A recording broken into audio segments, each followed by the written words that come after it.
May gusto ka daw sabihin sa akin? Huh? Ba't mo kinakausap boyfriend ko? Ha?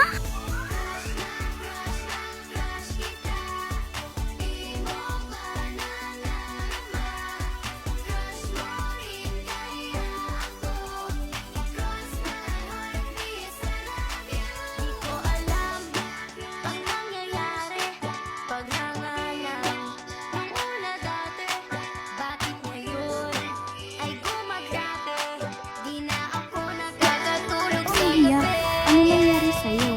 Kala ko kasi may nararamdaman si Morris sa akin. Cause he always gives me snacks. Pero hindi ko alam, bakla pala siya. Ha? Ako yung nagkagusto sa'yo. Pinapabigay ko lang kay Morris yung snacks kasi nahihiya ako.